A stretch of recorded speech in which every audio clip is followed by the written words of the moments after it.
Welcome to All Right in Sin City, a podcast about writers and writing in the Windsor-Detroit region. Your podcasters today are Irene Moore Davis, author, educator, and local historian. Sarah Jarvis, former bookseller, publishing rep, and literary festival chair. and me, Kim Conklin, Windsor-based writer and filmmaker.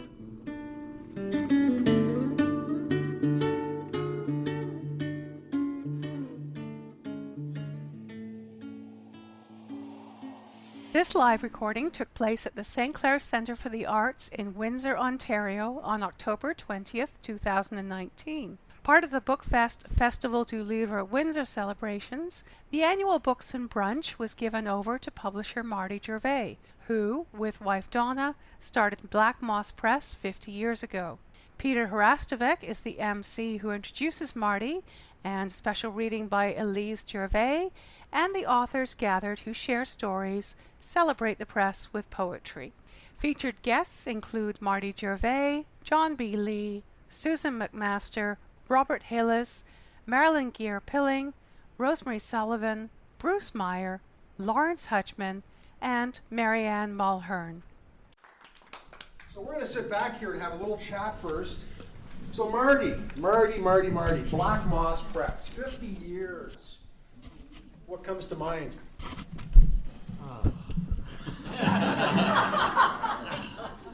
Well, it's a long time. 1969, I wasn't really thinking that this would go on for 50 years. In 1969, there was not a lot happening in the world. Somebody walked on the moon, I mean, big deal. Sesame Street started in 1969. Woodstock happened, and for those who are young, we're not talking Ontario, Woodstock. Monty Python was happening in 1969, so, I mean, none of that, all of that pales in comparison to trying to start a publishing company. Looking back over 50 years, my ambition really was to see writers whom I knew find a way to get into print, and back then the people I was hanging out with, mostly in Toronto, and then I moved to Windsor to start Black Moss.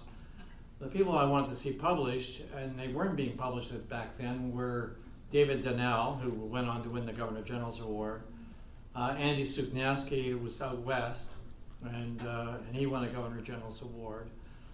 Ted Plantos, and they named an award after him, and he started a magazine, and we published many of his books. And when I was putting together the very first issue of Black Moss magazine, and I started it as a magazine, and it was like volume 1, number 1, included those individuals, but it also included other people. I had the moxie to go ahead and write to people and ask them for poems, and they sent me them. I couldn't believe it. And Miriam Waddington sent me some poems. George Bowering sent me poems. Eventually, people like American writers Charles Bukowski. We started getting writers from all over the place, and as I say, starting it as a magazine. And we started as a magazine, and when I say we, it was my wife Donna and I. We were on a third floor, like an attic apartment on Dougal Avenue. And I remember I had, for a desk, I was using a door that I had bought from Beaver Lumber. And I just flipped it over and put it on crates and used that. And Donna and I were putting these magazines together and stapling them, and I used her little Austin Healey Sprite, and we would drive it to Toronto, and we would go to the Village Bookstore, we'd go to the bookseller, we would travel all over downtown, basically selling these magazines and getting cash, and then immediately have enough money to take the car back to Windsor. But the whole point of this was to get these people published and have them published alongside people who were fairly well known. Oh, that's cool. That's really great. And like I said, you did this out of your small apartment. Mm-hmm. And this was, and what was the machinery that you used? Oh, we used a Gestetner. You young people know what a Gestetner is? A mimeograph machine, so. Because you like the smell of the ink, right? Is that I like the smell of the ink, but that's the very first time. Well, actually, when I got married is when I went into debt. I married Donna. We knew each other for 2 weeks before we got married, and then I remember about a month or so passed, and she said, "Oh, today's the 15th," and I said, "Okay, so what?" And she said, "Well, I have to make the car payment." And I said, "What car payment?" And she said, "The car that we're driving." And I said, I thought the car was yours. And she said, "Well, it is mine, but I owe the bank." And I said, "Oh my God, I married you and I went $2,000 in debt right away." But I went further into debt when I went and bought a Gestetner. And it was costing me $25 a month, which was, when you're not making anything, that was a lot. Now, Marty, you organized a lot of poetry readings in those days as well, too, because poetry was kind of like sporadic in this region, in this community, and you came down here from you went to university at Guelph, right? And then you did your master's degree here. Yeah, actually, what happened was when I came to Windsor in 1968, and Windsor had a very vital, rich poetry scene, and the very first person that I met in that poetry scene, and I came here specifically to meet him, was Eugene McNamara. And he was at the University of Windsor, and he was a great mentor to me, and someone who really supported what I was doing, and really gave me hope. I came down to Windsor with all sorts of ideas, and as I say, I made my way over to the university. I didn't know my way around Windsor in those days, and as I say, he was so gracious and so welcoming and so encouraging. And so I actually spent my first year at university here, and then I moved to Guelph. But when you came back, you started putting readings together. That's what I was getting at. Yeah.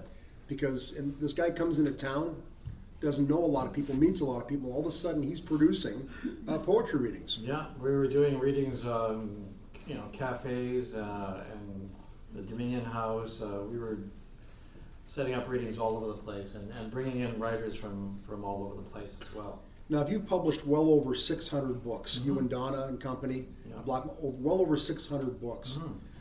But what was your biggest selling book? Our biggest selling book was a book called Scary Poems for Rotten Kids. And I just want to tell you this little quick story about it. Sean O'Higgin was the author, and he was doing this for children.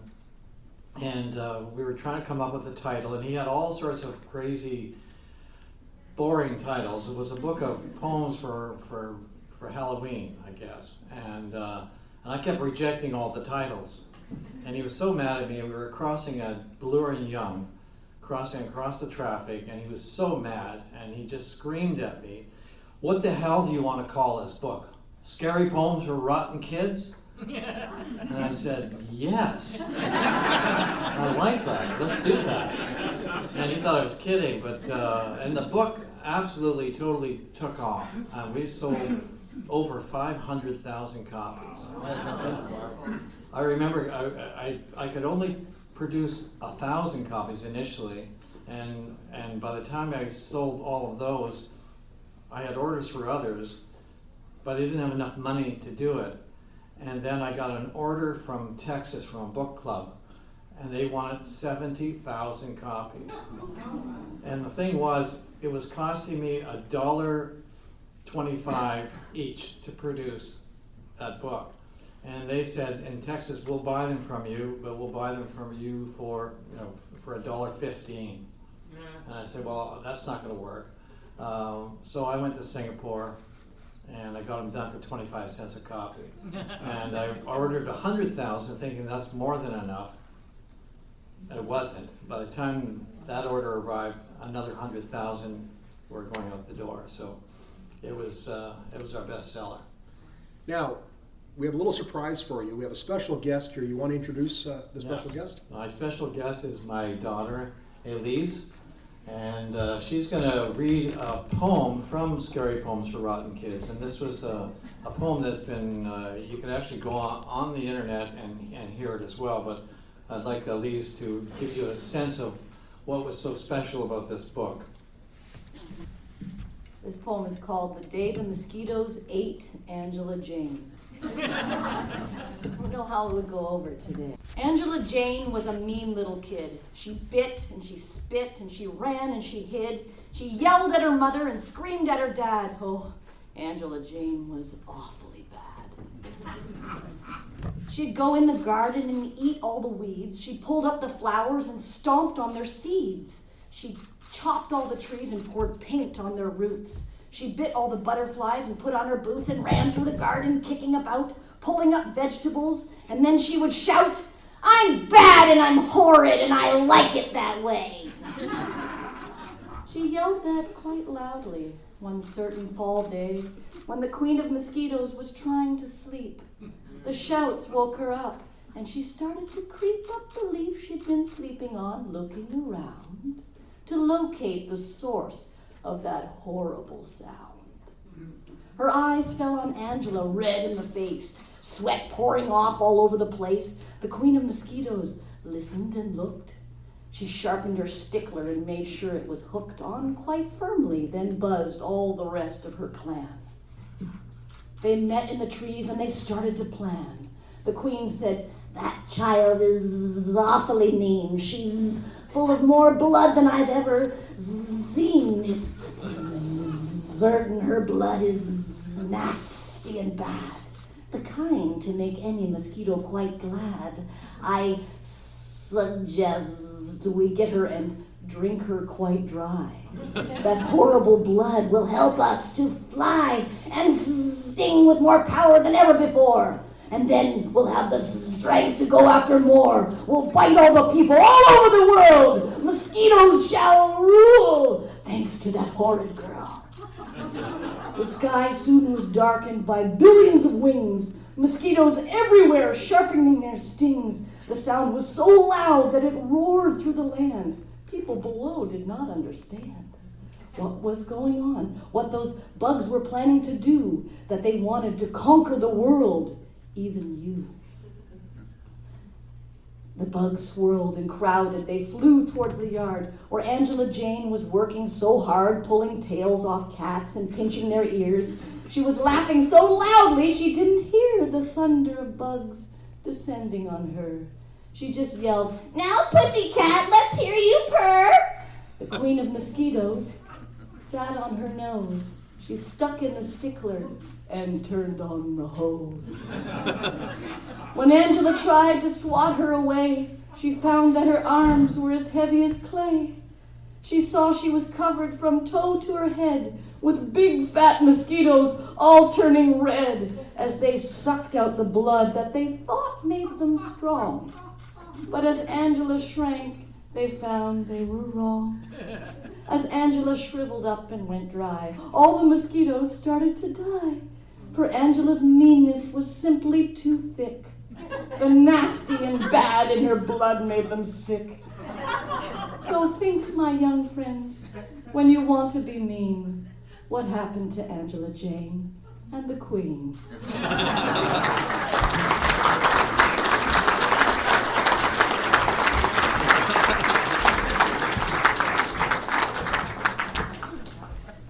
That's such a sad poem. That's a lot of fun. Thanks, Lise. Love that. Beautiful. Going over here. So, Marty, we've got a lot of special guests here today, people who you know very, very well. And I wanted to introduce them in no specific order, except this is how they came out of the printer, the bios. Anyways, first up is John B. Lee. In 2019, John B. Lee received the Dogwood Lifetime Achievement Award from his home county of Norfolk, where he was also named Poet Laureate for Life in 2014. A recipient of over 100 prestigious national and international awards for his writing. John B. Lee's most recent Black Moss Press books include 2019's Moss That Drink, and you can get them over here, right, with our good friends at Bibliasis.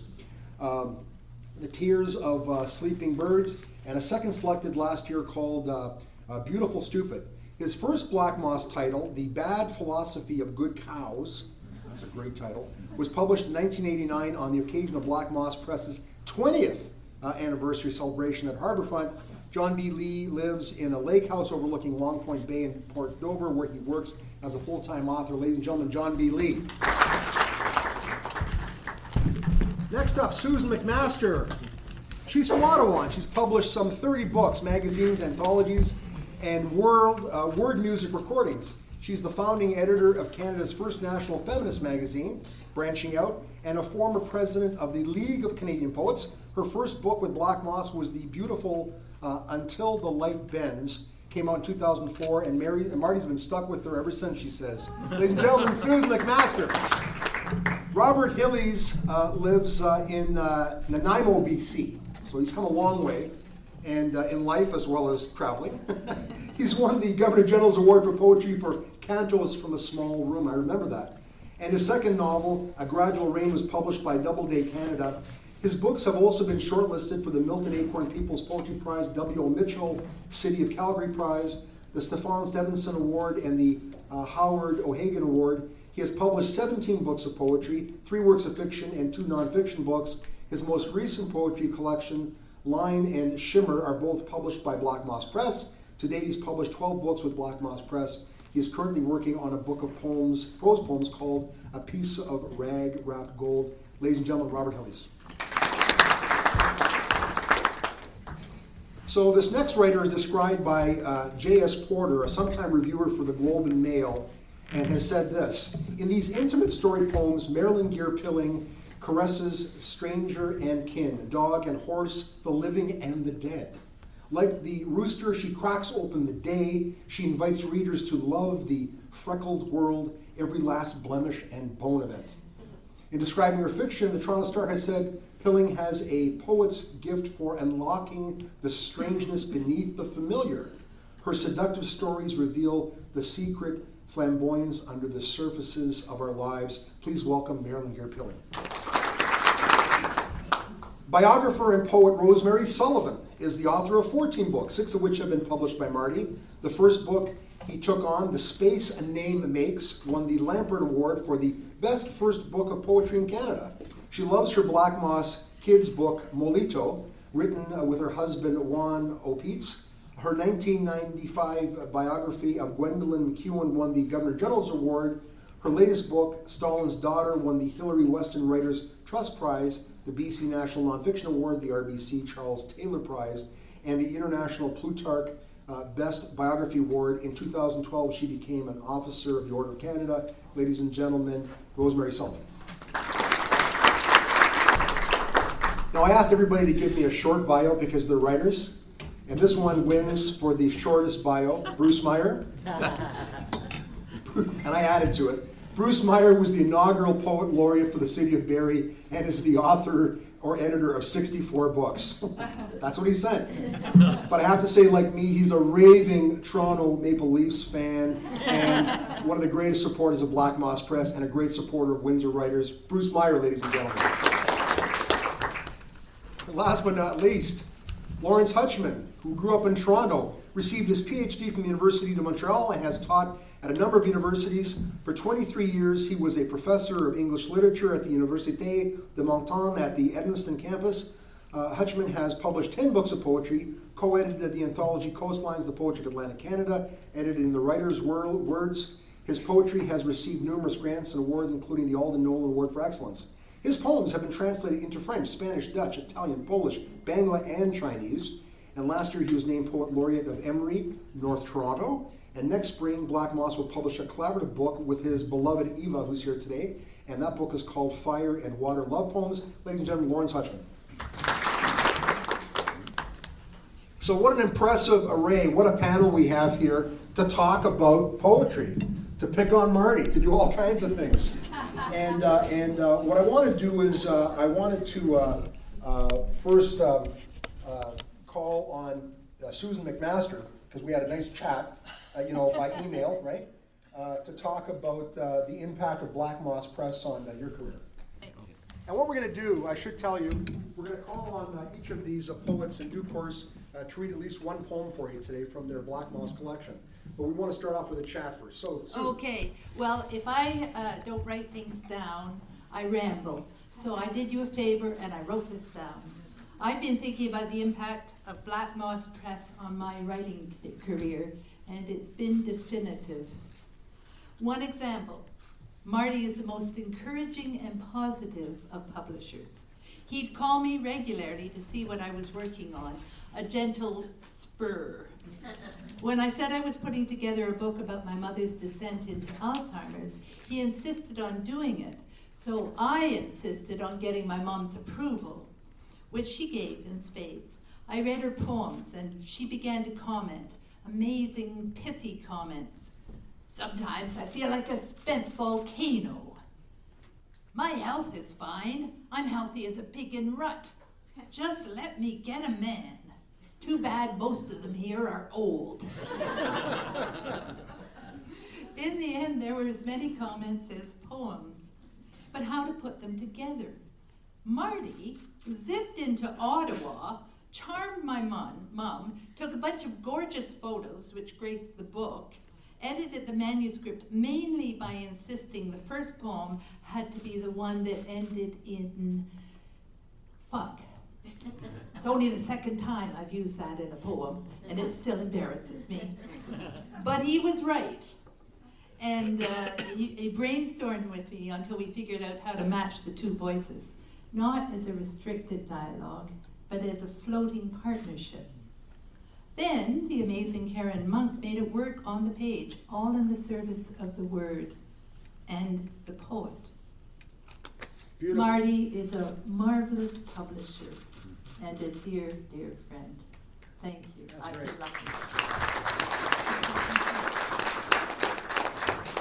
Okay, who else wants to chime in about their experiences, the impact Marty's had on their careers? I'll say Okay, something. go ahead, John.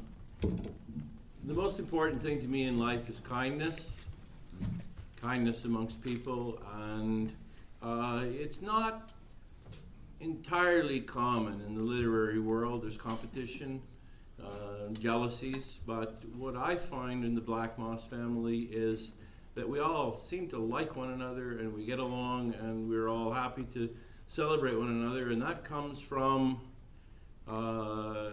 each of us, but it also is reinforced by Black Moss Press and Marty Gervais. It's like a family in a way. To give you an example of the kindness I experienced, I had told Marty that my mother and father celebrated their wedding honeymoon at the Lee Plaza Hotel, and Marty and I were going across the river to Detroit, something I would not have been doing except for being published by Black Moss Press, to do a reading over there. And he said, well, let's go a little early, you and I. And we found ourselves at the foot of the Lee Plaza Hotel that Marty showed me, and I took some photographs over there. And there's that kindness. But also, more important to me as a literary type is the family of talent that is appreciated, and the respect that Black Moss Press encourages for the audience and the readers of poetry. Black Moss Press has always kept the faith in poetry, and that faith is always confirmed by the number of people that turn up for readings in Windsor, which would be the envy of anyone in Toronto. It would be the envy even of Harbourfront. Tell you one quick story. Betsy Struthers was invited to read here in Windsor.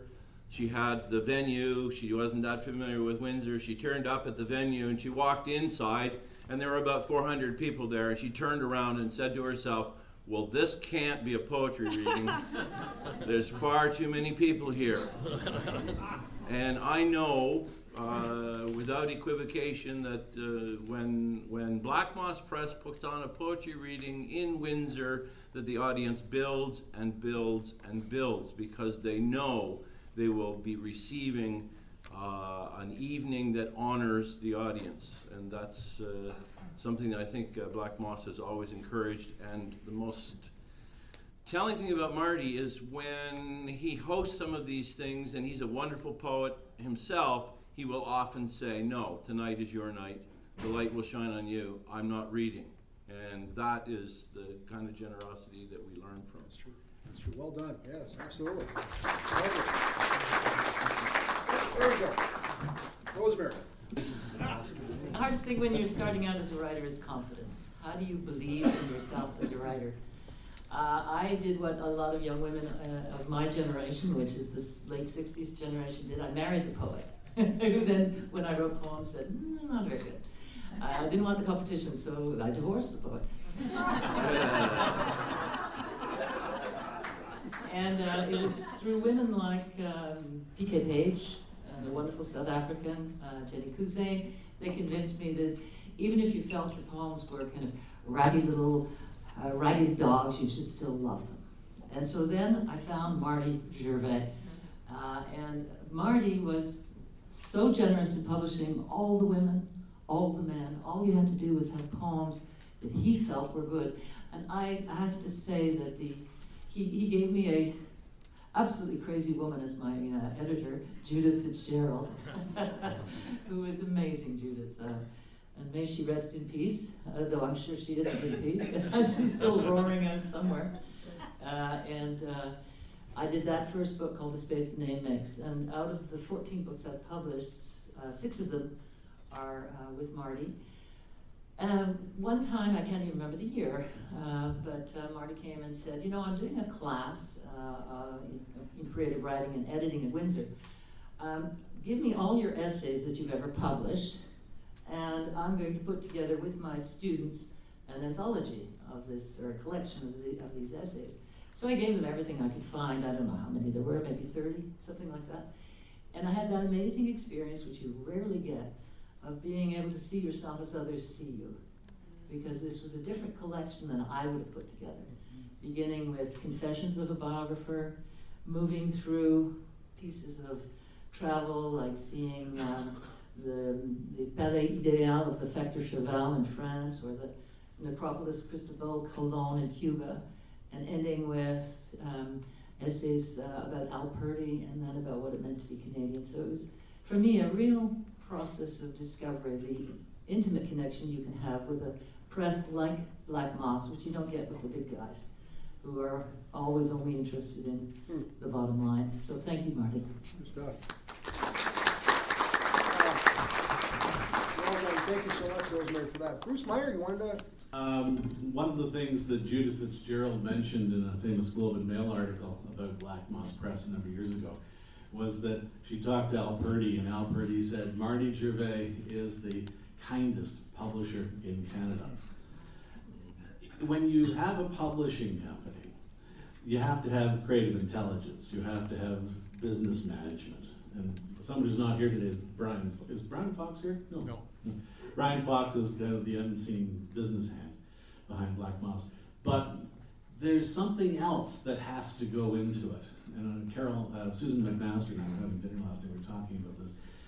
The thing that goes into making a press a success is the vision of the publisher, the creative vision that's able to not just say poetry should be this way, but to see what is best in other people's works and to draw them out. And there's a sense of salvation in that. And as a kind of, I can actually claim that Marty Gervais has saved my life a couple of times. Once when I was living here in Windsor, teaching at the University of Windsor, I took very, very sick with food poisoning, and 4 feet of snow fell on the city, everything shut down. There wasn't a car running, there was no police, there were no fire engines, no ambulance, and I was dying of dehydration. And I talked to Marty, he says, hey, how's it going? I said, Marty, I'm dying, you know. And he said, what do you need? I said, oh, I don't know, I can't get out. So he says, well, if you could get out, what would you get? I said, well, probably, some 7-Up and a bag of potato chips, because those are the things that will keep you from dying from a very bad corned beef sandwich. And so I hung up. A few hours later, knock on my door. It's Marty. And Marty in those days was driving this little brown Dodge that I think had died several times and been resurrected and everything like that. And he arrived at the door and he hands me these bags full of 7-Up and potato chips. And I said, "Oh, thank you, you're a lifesaver." And I said, "But wait a sec, how did you get out when nothing else is moving out there?" And this is a very Marty answer. "It's only weather." And I think that's what the Spirit publishers have to have. And so, it's only weather. There you go. Laurence Hutchman. It's great to be here, Marty, celebrating the 50th anniversary of Black Moss Press. Who would have thought 50 years ago when you were swinging the cassette machine that you'd be here today with 600 publications and these beautiful testimonies to your career and your Black Moss Press. We all remember the box of rejection, the little plastic box. At least I had one. And I remember that I'd gone to 7 or 8 presses with my local poems, Emery. And a little while below that, before that, I remember I wrote in my journal, I've gone through all these presses, I listed them, and my last hope is Black Moss Press. And we sometimes feel like that, and I feel that there are certain points in our life, turning points, and meeting Marty Gervais was a turning point for me. I came out of class one day, back to my computer, opened my email in the very, very early days of email, and it was a short email from Marty Gervais saying, "I hope I'm not too late, but I'd like to publish your book, Emery." And that was an opening of the door which allowed me to begin to publish my books, my later books. And in fact, I've now published 5 books with Black Moss, and I just finished the manuscript at 1 o'clock yesterday morning for Black Moss to publish in the spring. So Marty was great to work with as a publisher. He is the unique publisher in the sense that I had an idea of a book in my mind, and Marty came close to realizing that book. I remember we had a number of Sunday evening calls, and he said, "That could work, we can do it." And so he helped me to map out these books, and sometimes even he defined the book much more clearly than I could at the time. He was such an understanding publisher. Once I said, "I can't do it, this is too much going on, can we delay this for a year?" And he said, "Okay." And one time, and it never happened to me before, and starting Author's Dream, Marty talked to Marty on the phone, he said, "Laurence, do you have a manuscript lying around? I need one for the spring." And that resulted in the book, 2 Maps of Emery. And I liked how I was able to talk to Marty, because he understands writers, he is a writer, he's a poet, he's a photographer. He understands how we work, and he realizes these incredible books, and they are incredible. You can identify a Black Moss book, and you can identify Black Moss writers. They're almost a school of writers if you look at closely how we have similar themes, similar visions, and similar aspirations. It's been really such a great treat and honor to work with you, Marty. Thank you for the 50 years, well, at least about 20 years for me, so it's great to be here. Great, thank you. Marilyn, can we hear from you? You must have a great Marty Gervais memory. I have a great Marty Gervais story. Okay. Get your microphone right over here.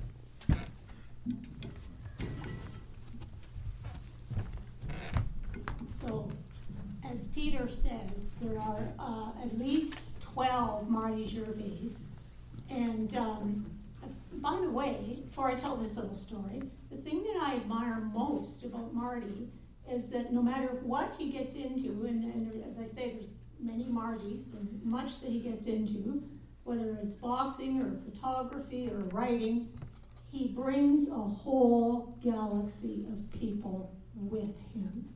He opens that world up to kids or teenagers or, adults, and he brings them along, he involves them. I think that's amazing. And my other favorite thing about Marty is he's so much fun. He's still sort of a kid, Part of him is still a kid, and it's just so much fun being with him. So this is, he also, here's an example of bringing people with him. He goes to France, and he brings a bunch of his writers with him, and so that's where my little story comes from.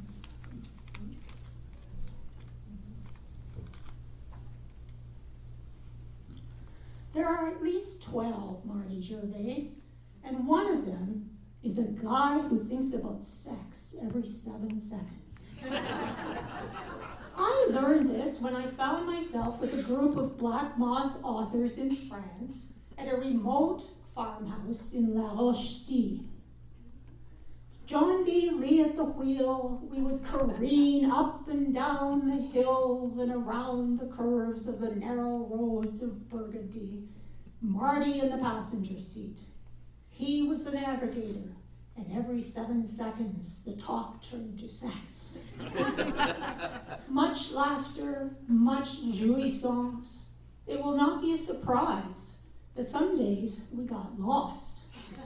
But to be lost in the cleft of the burgeoning summer breasts of La Bourgogne, where the ichor is not milk, but red wine, and the wine is not just wine, but Grand Cru, is to be not lost, but suckling at the very font of poetry. We picnicked in the wild flowering ditches on bread and cheese and wine. We ate local food and dined on sumptuous French cuisine. We read our poetry in Burgundy and at the famed Shakespeare and Company bookstore in Paris. It was high summer, and in the late afternoons, we drove to a lake near the farm to swim. In a poem, Marty said, I didn't see breasts. I didn't fixate on crotches or the slope of an incline or the nakedness of thighs. I saw hips. I saw hips. I saw hips. Well, I observed the mercurial Marty in France, and I believe that he saw not only hips, he saw tits, he saw tits, he saw tits. It's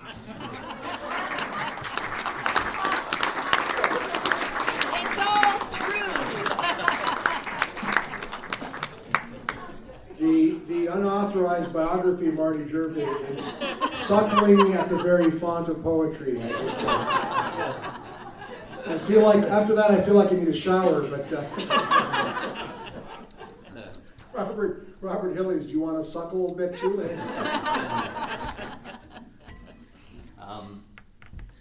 It's hard to follow that. I had no idea, Robert. Sorry, I had no idea.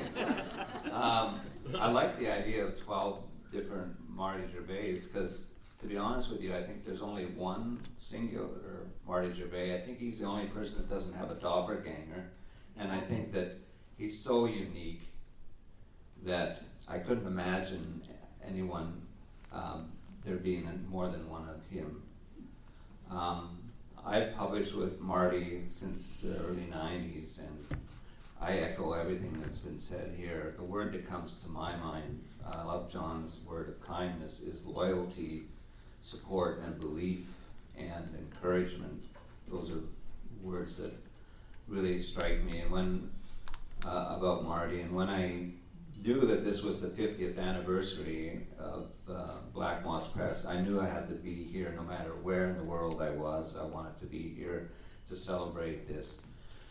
And Marty and I, when we first met, we had, like everyone here explains, and I knew him before there was email, so we wrote letters.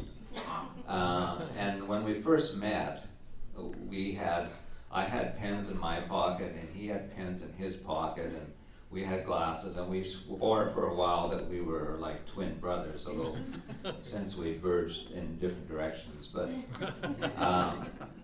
my fondest memory with Marty is when we traveled around southern Ontario doing a reading tour, and we laughed a lot, so I echo what people said. And I don't know how it happened, but we ended up, because we both have small heads, that we said that this was going to be the small head tour. So we went into Toronto and we had t-shirts made up that said the small head tour with all these different cities. And I remember going into a record store, and the person working in the record store said, "The Small Heads, is that a band?" And Marty said yes. So they asked what kind of music, and this part I made up, but he said Cajun. So it's been a thrill for me to work with Marty over the years, and not only is he multi-talented, obviously, and an amazing writer and photographer, but he makes his authors believe in themselves. He supports people. A lot of publishers, they publish one book and they think, okay, we've done the Robert Hillis book or whatever, so we're not going to do your next book. Whereas Marty, it's like, I'm with you for your career. And so many writers keep publishing, and some people, I think John B. Lee must have the record, because I think he has a book with Black Moss Press every year, for as long as I can remember. But that's kind of the thing that makes Marty unique. One, he believes in you. Two, he's incredibly reliable as a publisher. I've had books that were supposed to come out and they didn't come out for 2 or 3 years. With Marty, he says they're coming out this date, they come out that date. And he often reaches out to his authors and says, okay, what are you working on now, as Laurence said. And most publishers don't do that. They wait for people to submit, and then they say, okay, these are the 15 books we want to do. Marty believes in writers. He's a writer himself, and a remarkably talented writer. It's no coincidence that he did a book called Conversations with God, right? Where he had a story he told me where he met the A-team in, I think it was in Detroit, behind, and he said in the green room they were all best friends, and then when they went out he said, "You bugger, what do you do?" And so they were like completely different, and but they all warmed to Marty. He is an incredible person that connects with everybody he meets. There's a warmth, there's a kindness, there's a strength in him that is unique. Thank you. Well said. And kind, that's why he was not a good boxer. I keep going back to that, but he got a good right, exactly. First time I met Marty Gervais, you're talking about rock bands. I thought he was a roadie from a rock band, with the long hair, the jeans and everything. He had that sort of hippie look, Doesn't have the look any longer, but he still thinks like a hippie. He's a free spirit. We all know that. We've got a little bit of time left here, and I wanted each of these marvelous poets to read one short poem from one of their Black Moss publications, if we can. So I'm going to start with Laurence at the far end. Laurence, so give us your poem, please. This poem, Reading the Water, is the title. On the title, Reading the Water, and this is Marty's photograph. Beautiful. And I was wondering, how possibly can you convey the idea about reading the water in a painting or a work of art? And this is what Marty came up with, and that was a brilliant cover. So here's Reading the Water. Reading the Water. I recollect weekend trips, my father following red and yellow lines on maps to obscure places with aboriginal names. Trips that began on forlorn bridges, rivers that suddenly disappeared into tangled undergrowth, narrow to open fields and high grasses. He had strategies that I could only imagine as he followed the curves of the river, a soldier on a subversive campaign, recalling something no doubt mother had said that drove him away from his family to these hedge-lined fields where the water was black and rushing. He stood in the water, hip waders against the current, and waited for the speckled, the brown, the rainbow, moving slowly until he chose the right fly, the appropriate angle, lassoing the line, casting it out into an S above the current, tugging at it, playing the waters with his fingers, reading its bubbles as notes on some aqua score, reading the sounds, the currents, the silences, marks on a rippling page. He waited for the change in tension. Timing was all. He could wait there almost all morning, or so it seemed, and I followed him, continually onward to catch that fish.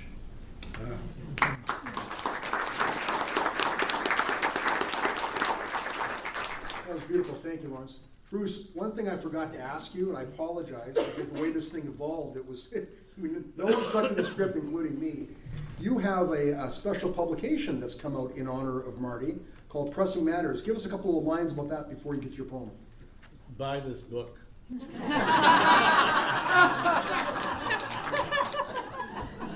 This is a wonderful book. This is a wonderful book. It's available on the Biblioasis counter over there. The subject will sign it for you. The author will sign it for you. The people who are in it will sign it for you. It's a story of Black Moss Press, and I looked at the whole idea of how to write this, and I thought, gee, if I turn this into an academic exercise, it's going to kill the whole spirit of what Black Moss is about. And I thought, okay, what model can I find for this? So it's modeled after the Bible. Oh my goodness. Yeah. Did you want to hear a poem? Yeah, sure, absolutely. Marty did the cover for this book. This was my selected, The First Taste. And I asked him, he said, what's the title? And I said, let's go with The First Taste. He said, I like that. And I said, what do you have in the way of tasty things? And he basically had these cakes. So anyway. I also want to say thank you to Donna and Elise. Donna has been like the sort of the graceful muse who's made a lot of Black Moss things happen. She's picked up authors at the airport and the train station and everything. She really needs to recognize. And Elise, when she came to Toronto, she didn't have a job. She came to visit me. I had just started a creative writing program at the UT, and I thought, wow, okay, this is someone who I know will push all the right buttons with authors because she grew up with authors and she's grown up around them. And I couldn't have someone say, I don't like your book, like that. Yeah, so she was the best. She was more than an assistant. She was like my right hand and sometimes my left hand in the job. So I just wanted to say thank you to Elise.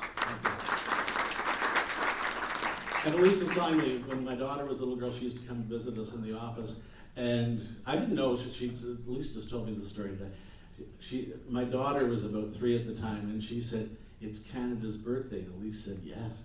And my daughter says, how old is Canada? And Elise said, oh, it's 110. And my daughter said, is it going to die soon?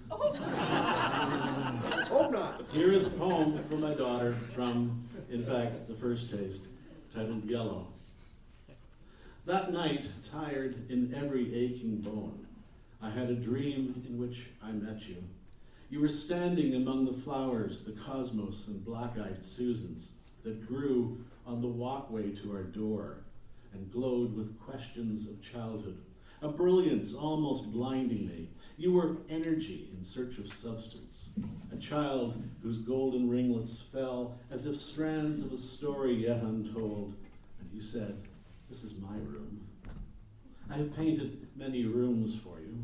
A chinoiserie red bath retreat, red as an envelope of lucky cash, a Barbie sunburned pink explosion for when you thought you were a princess, and the slate gray teenage funk out, the world when the world just needed to adjust.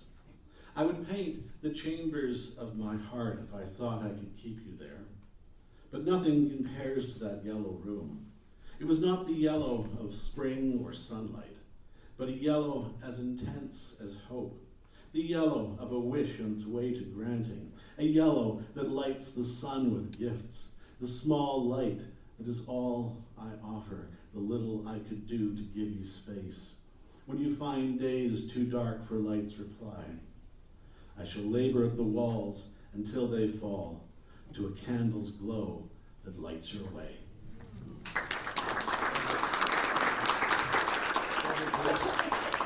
Rosemary, please, thank you.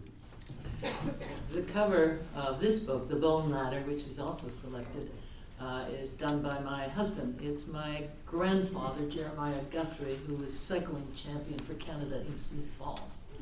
And one of the pleasures of working with Black Moss is one has done the covers to my books with Black Moss. And I also want to say, Marty, I think I'll take you on. My father was provincial boxing champion in Quebec, and I know a few moves, okay? All right. I had an aunt called Aunt Mary, and she was a one-room school teacher, and she wrote the family story in longhand, and I said, Aunt Mary, I want to publish that as Canadian, and she said, Rosemary, the problem with books, is people can read them the way they want to. Best critique I've ever heard about books. Words. Aunt Mary used to warn me about words. They never stay where you put them. They're loose. Any no good can use them. Like a woman, she tried to keep them safe in the family. Family was her story that added down to me, always fenced with a lesson. Words break loose if you let them.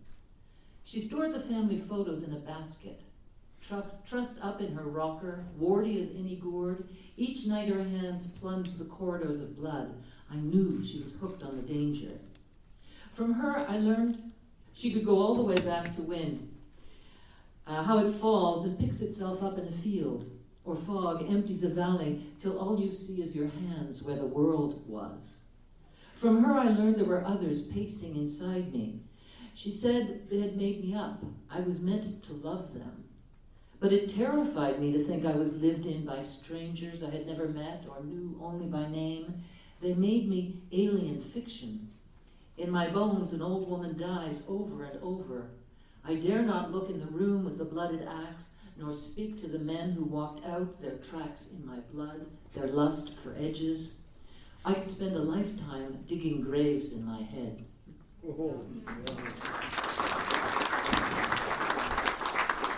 Marilyn, another sex poem to read you.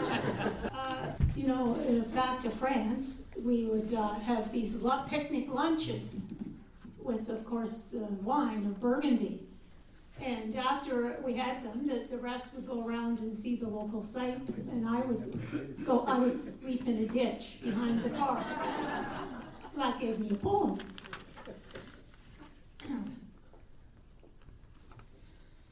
After Howard's picnics of red wine, brie, baguettes, the others go to view the local sites, while I doze in the ditch behind the car, doze nose to nose with coquelicot, nestle next to thistles.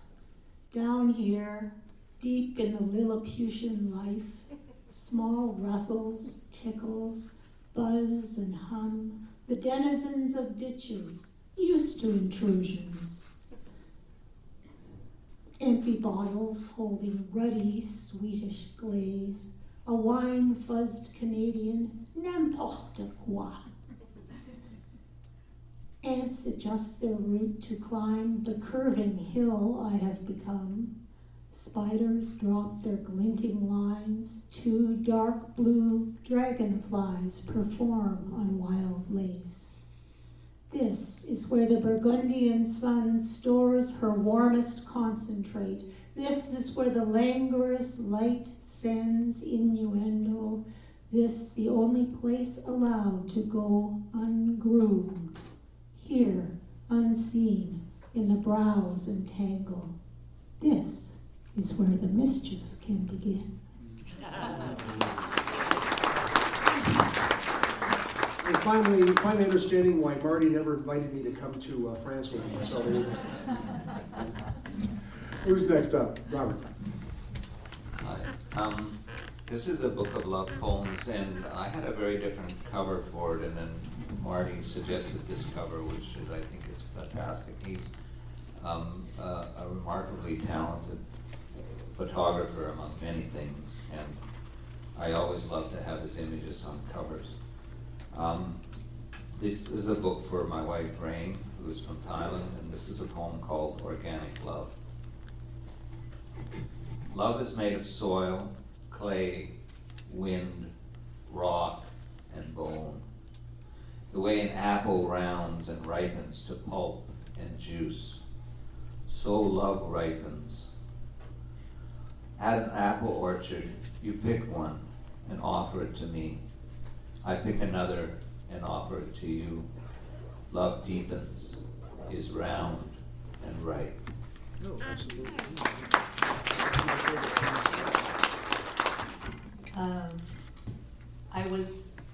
I'm tempted to read to you from this book, which is the one about my mom, but you might yourself want to look on page 43 for the poem called Respect, if you want a bit more of her particular kind of humor.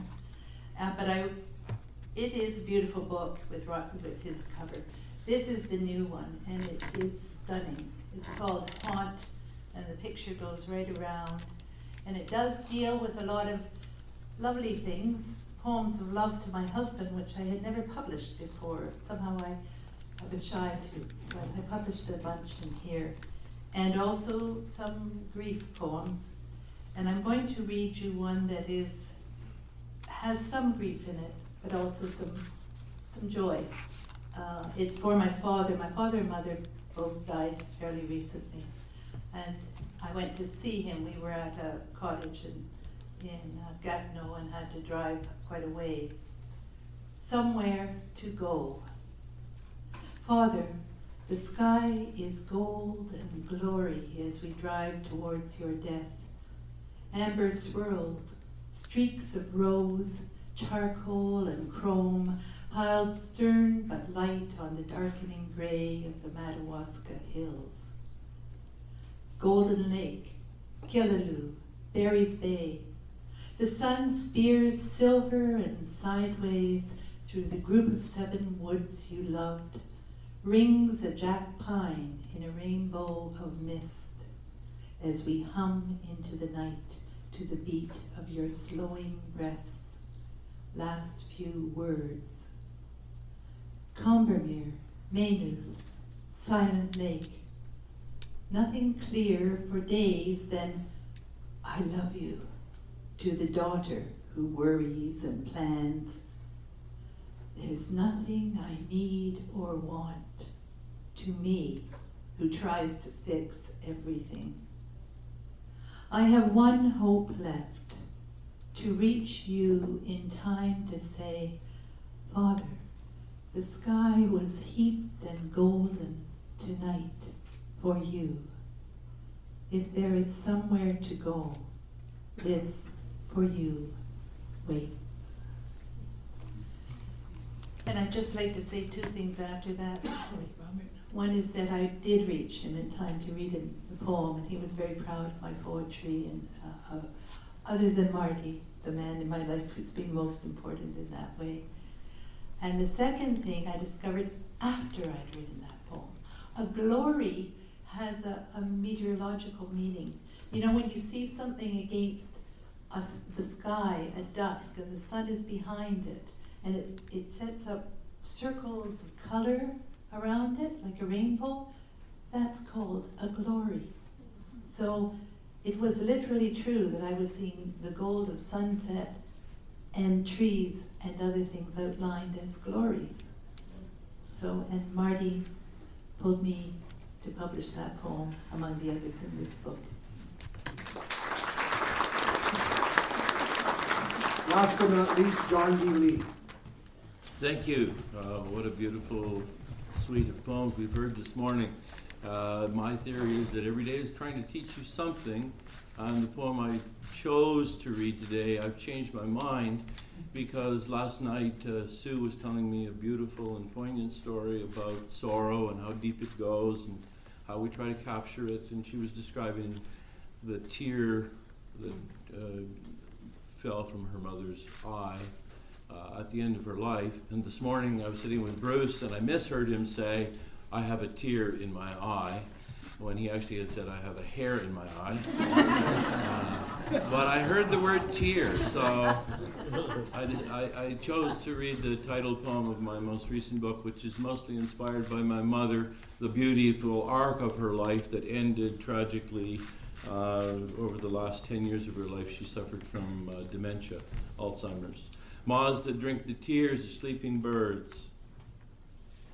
My mother's memory hangs on the lip of a word, as though the sound of language were blotting its ink as it breathes and goes backwards black to the blind in a moment blur of night, like windows scrimmed in dyed linen that is indigo black to the hem, adrift on the sash, like smoke that smudges lantern glass on a wick foreshortened in fuel that burned off past, a blue gloaming gone gray, that deep into dusk nocturne with its stilling of song and voices gone loud on the lake, unavoidable sun, unseeable moon, and the misty subsuming of stars. Her mind sees a butterfly, blue-winged on the wall, and she says, "I've never seen a blue butterfly, have you?" And I tell her, there are many, the swallowtail, the common blue morpho, the mission blue, the caner blue, the blue crow, the blue pansy, and more. In Spanish I say, mariposa azul. In French, papillon bleu. Speak in this meaningless way to a woman I love and was born to. I weep for the loss without tears, the sob in my voice concealed in sweet words. I've learned there are moths that drink the tears of sleeping birds, that lepidopteran thirst in the rainforest dark of the island Madagascar, while the magpie robins dream of songs that will sing in the dawn. Moths slake a desire they long to solve in the salt wells of Morphia. Those moths with no common name, those soft-winged thieves of weeping, stealing the sorrow of night.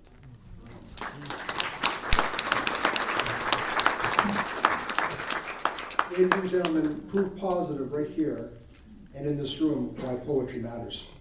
It does matter. And speaking of poetry and poetry matters, one last little surprise before we conclude, and I've got a few thank yous afterwards. I want to call upon our newest and most incredible poet laureate, MaryAnn Mulhern, with a special tribute for Marty. MaryAnn Mulhern, ladies and gentlemen. Wonderful to be here this afternoon.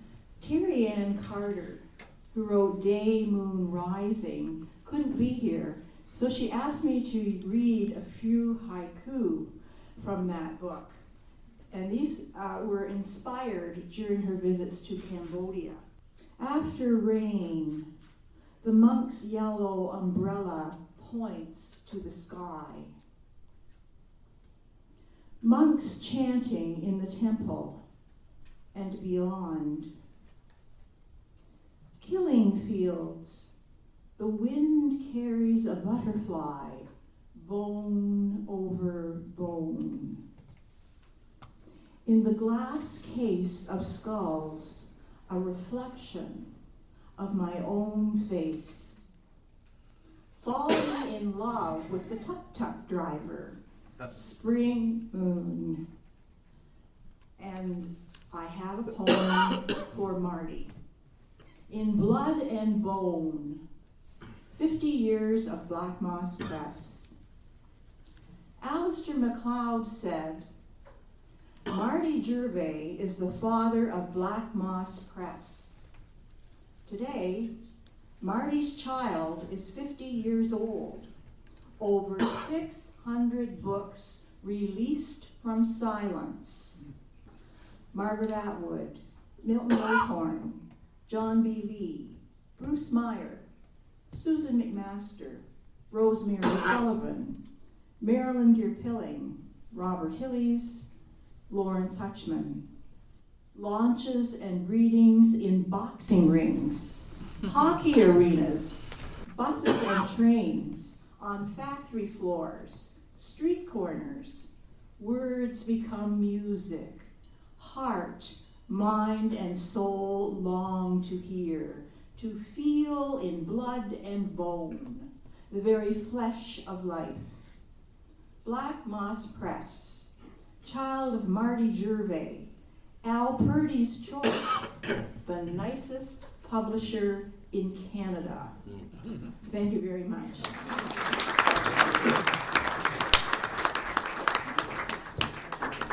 That was excellent. That was excellent.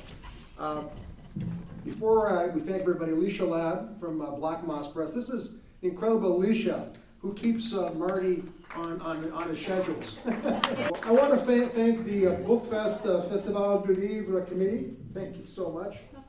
And for their work here. And again, BookFest starts again next year, October 15th, right? That's the date. So please put that in your calendars now. I want to thank Colleen Mitchell, the chair, of course. I want to thank Sarah Jarvis, LAW, and the board of directors. Thank you for all your work. And of course, Alicia Lab, I said I want to thank her as well, too, and Black Moss Press. And all the writers over 50 years. Some of you are here, some of them are elsewhere, some of them are gone to the big publishing house in the sky. But to all members of the Black Moss family, it's been really terrific. I'm going to let Marty have the last word, but before I do, I am told that, and I didn't check Facebook today, would have told me that, today's his birthday. Oh. It's Marty's birthday. Hey. Yeah, I look around the room, I feel like I'm inspired by all of you, and you know, something Peter said, poetry matters, and it really does. And it's something that I've been doing all my life. When I was in high school, and it was when my friends were ready to graduate from grade 12, I didn't graduate from grade 12. I left school. My friends were all going off to become teachers or nurses or lawyers, and they asked me what I would be doing, and I said, I'm going to Toronto and I'm going to be a writer. And they could not in any way imagine what that would be. Where do you go to school to become a writer? And I just said, well, I'm going to go to Toronto, and that's what I'm going to do. And I've stayed with that point of view, is to go and make a career of it. And I found poetry, and I found poetry really, really matters. And I brought poetry into my house. And but my children and my wife, you know, keep me pretty humble. And for them, Bruce Meyer mentioned hiring Elise at the U of T, working with writers, and Elise was the perfect person, you said. And the reason is that, you know, my family grew up with writers in the house all the time. And at one point, I remember W.O. Mitchell, you know, the author of Who Has Seen the Wind, and he ended up coming to live with us. And it was because of my wife's generosity. We were at a dinner party, and he was complaining how the chancellor of the University of Windsor had thrown him out on the accommodations, and he didn't have anywhere to stay. So my wife said across the table, you know, you could come and stay with us. And I looked at her, I gave her that look like, are you out of your mind?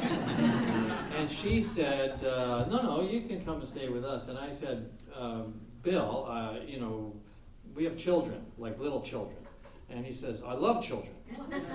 I said, but children get sick. I never get sick. So he moved in, and he was there for the fall term. And my kids got to know him, they loved him, and it's true, he really does love children. And he would sit at the dinner table and he would do magic tricks for them, and he'd pull quarters from behind their ears, and you know, he'd do all of these things. And then I remember after he left, my son Andre was watching television and saw him on television talking about a book, and he says, Dad, he says, W.O. is on TV and he's written a book. And I said, well, that's what he does. And he says, oh. I thought he was with the circus. So, and so many writers have come to I was thinking, with Robert Hillis is sitting here, and he came. He was sleeping downstairs in one of our bedrooms, and my son Gabe is sitting over there, and he was about 4 years old. I sent Gabe downstairs. I said, "Please go and wake Robert up," and he's not getting up. And so he went downstairs, and Gabe came back upstairs, and I said, "Well, did you wake him up?" He says, "I don't know." I said, "Well, did he say anything?" He says, "Yeah, I did." "What did he say?" Well, he said, the